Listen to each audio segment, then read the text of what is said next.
रामपुर में आजम खान के परिवार से मिलने पहुंचे चंद्रशेखर आजाद रावण। बोले, अब्दुल्ला आजम को लेकर साजिश की भनक पर आया हूं। आजाद समाज पार्टी के राष्ट्रीय अध्यक्ष चंद्रशेखर आजाद रावण ने समाजवादी पार्टी के वरिष्ठ नेता आजम खान के परिवार से मुलाकात की। इस दौरान उन्होंने अब्दुल्ला आजम को लेकर हो रही साजिशों का जिक्र किया। मुलाकात के बाद मीडिया से बातचीत करते हुए उन्होंने प्रदेश में कानून व्यवस्था, स्वास्थ्य व्यवस्था और अन्य मुद्दों पर अपनी बात रखी। चंद्रशेखर रावण ने कहा, मैं यहाँ राजनीतिक अवसर की तलाश में नहीं, बल्कि एक रिश्ते को निभाने आया हूँ। जब मुझे गोली लगी थी, तब आजम खान का परिवार हजारों गाड़ियां लेकर मेरा साथ देने आया था। आज जब उनका परिवार मुश्किल में है, तो मेरा भी फर्ज बनता है कि मैं उनके साथ खड़ा रहूं। उन्होंने उत्तर प्रदेश की कानून व्यवस्था और स्वास्थ्य सेवाओं पर सवाल उठाते हुए कहा, प्रदेश में महिलाओं की सुरक्षा की कोई गारंटी नहीं है। अस्पतालों की बदहाल स्थिति पर सरकार आंखें मूंदे हुए है। यह सब दर्शाता है कि सरकार सिर्फ राजनीतिक विरोधियों को परेशान करने में लगी है। चंद्रशेखर ने अखिलेश यादव द्वारा आजम खान के परिवार से मुलाकात के सवाल पर कहा, मैं किसी को बुरा भला नहीं कहना चाहता, जो जैसा करेगा वैसा भरेगा। चंद्रशेखर ने कहा, सत्ता स्थायी नहीं होती है। जो आज सत्ता में है, कल उनकी जगह कोई और होगा, यह जनता तय करती है। सरकार को चाहिए कि डराने धमकाने की राजनीति छोड़कर जनता के मुद्दों पर ध्यान दे। उन्होंने कहा कि वे आजम खान और उनके परिवार के साथ खड़े हैं और इस लड़ाई को सड़क से लेकर संसद तक लड़ने के लिए तैयार हैं। उन्होंने आश्वासन दिया कि अन्याय के खिलाफ उनकी आवाज हमेशा बुलंद रहेगी। स्कूलों के हालात मैं आपको दिखाऊंगा। एक मामला गोरखपुर में हुआ था, डॉक्टर कफील खान था जिसमें जिन्होंने निर्दोष होते जेल काटी, और ये दूसरा मामला है। उसके बाद भी सरकार ने जागी। एक दिन ऐसा आएगा कि किसी स्कूल में यह हादसा होगा, क्योंकि स्कूल की बिल्डिंगें जो हैं वो बिल्कुल जीरो होगी और सरकार को कोई फर्क नहीं पड़ता, क्योंकि गरीबों के बच्चे वहां पढ़ते हैं। आजम खान के परिवार से मिलने क्या आपने मैं तो बहुत छोटा हूँ, मैं आश्वासन नहीं देता। मैं तो बस ये कह के आया हूँ, जब जब मेरी जरूरत पड़ेगी, जहां मेरी जरूरत पड़ेगी, मैं आपके साथ खड़ा हूँ।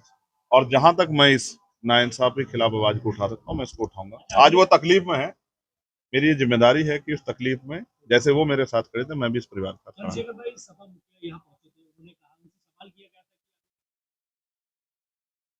कोई एक्शन नहीं लिया, समाजवादी वालों का कहना है। लेकिन अखिलेश यादव ने कहा था कि ये तो ऊपर वाला जानता है, ये समाजवादी जानती है। तो आप क्या क्या लगता है आपको? उन्होंने कहा तो सही कहा होगा। चंद्रशेखर भाई, जिस तरीके से आप भी घटक दल रहे समाजवादी पार्टी के शुरुआत में जी, और ओम प्रकाश राजभर वो रामपुर आए थे, उनका सीधा ये कहना था कि आजम खान से वो मिलने के लिए जा रहे थे, उनको रोक दिया गया। तो क्या लगता है आपको? आपको याद है 2022 में हमारा अलायंस हो रहा था समाजवादी पार्टी से। At the last Samajwadi party के अहंकार की वजह से वो नहीं हो पाया, जिसकी वजह से आज उत्तर प्रदेश में सत्ता नहीं बदली। लेकिन मैं इसी मंच पे सिर्फ आजम भाई की वजह से उनसे जुड़ा। आजम भाई ने यहाँ उपचुनाव में मुझे बुलाया और इसी मंच पे अखिलेश जी से मैं दोबारा मिला, वरना मैंने तय किया था कि मैं अब दोबारा कोई गलती नहीं करूंगा। जो जिस आदमी को कद्र ना हो किसी की, उस आदमी के साथ नहीं जाना चाहिए। लेकिन आजम भाई की वजह से मैं दोबारा उनके साथ मैंने मंच साझा किया, सिर्फ इस वजह से क्योंकि वो मेरे बड़े हैं और उनका आदेश था कि ये मंच आपको साझा करना। बीजेपी उपचुनाव की सभी सीटें जीतने की बात समय बताएगा कैसे जीतना चाहते हैं। सर्टिफिकेट रखना चाहते हैं घर में, डीएम साहब से सीधा ही ले लो। चुनाव काहे को करा रहे, जनता वोट देगी। 400 पार ला रहे थे, 40 पार नहीं हुआ उत्तर प्रदेश में। आप समझे, ये जनता है, अच्छे अच्छों का दिमाग ठीक कर देती है। और ये सत्ता परमानेंट नहीं होती, ये भी बात आप मेरी याद रखना। सत्ता परमानेंट नहीं है, सत्ता आने जाने वाली चीज है। आज उनके पास है, कल हम जैसे कमजोरों पे आ गई तो कोई गरीब परेशान नहीं रहेगा। और आप सोचो, 7 साल से जो मुख्यमंत्री वही लोग कहते फिर डर जाओ डर जाओ, हम पे होती ताकत, हम होते उत्तर प्रदेश के मुख्यमंत्री।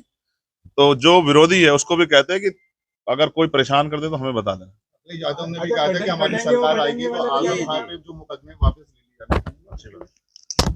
मैं तो चाहता हूँ सारे मुकदमे वापस हो जाए, और मैं चाहता हूँ बहुत जल्द हमारे बीच आए।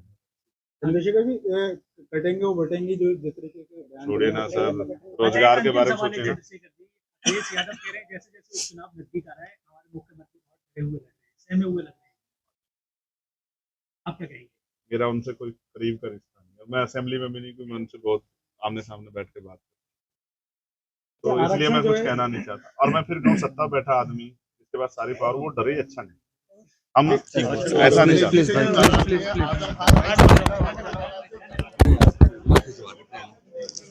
रावत जी आज यहाँ पर आए थे, आप लोगों से मुलाकात हुई, क्या कुछ बात?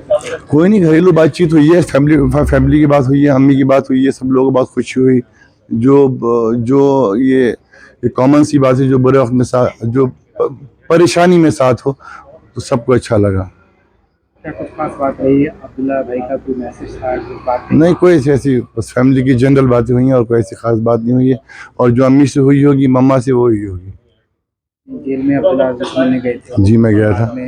उन्होंने कहा था कि मैं जा रहा हूँ उनकी माता से बात करने के लिए, चंद्रशेखर जी ने, तो क्या कुछ ऐसी बात रही? उनकी कोई मैसेज था, क्या बताया? नहीं, अब्दुल्ला का फिलहाल तो कोई मैसेज नहीं था।